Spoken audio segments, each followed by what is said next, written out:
Today we are on Larrakia Country at Garramilla, Darwin, the Northern Territory. We're here to convene and host a national gathering of Stolen Generation organisations around Australia with the Healing Foundation.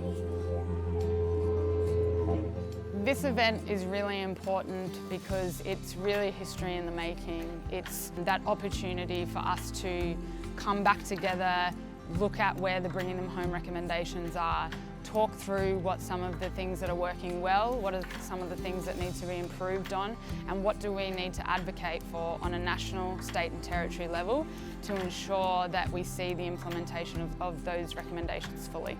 It's the fact that stolen generation survivors are now all over 50 years of age makes this sort of meeting and the discussions that ensue critical to what happens next going forward.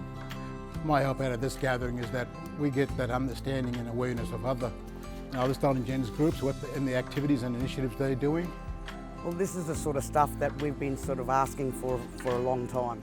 So coming together now, just really freaking out that, you know, there's so many stolen generation organisations that never heard about. It's just amazing to come together with such wonderful people, such resilient people. I'm going to get upset now, but anyway.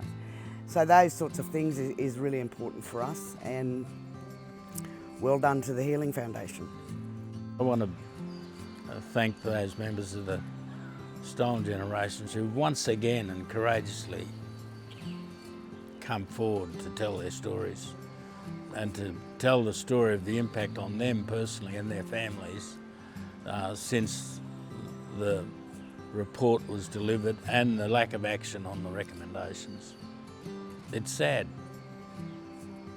and it's, you know, it's shameful for our country.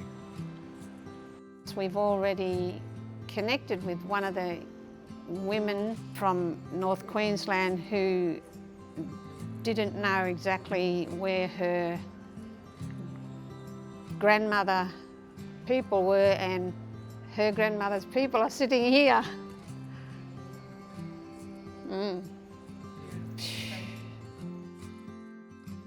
It's the first time we've had this group of organisations come together, and it's something that we've been asked as the Healing Foundation to do for years, and I feel really proud and privileged that we've been able to have this opportunity to bring together those organisations, services, stolen generation survivors, their descendants, into one group for this week to have those really vital conversations about the things that are still needing to be implemented from the Bring Them Home report.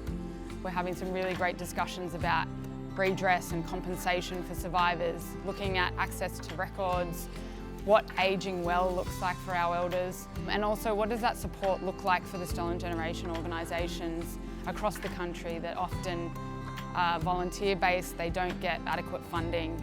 How can we come together as a collective to continue to fight for the rights of stolen generation survivors and their families?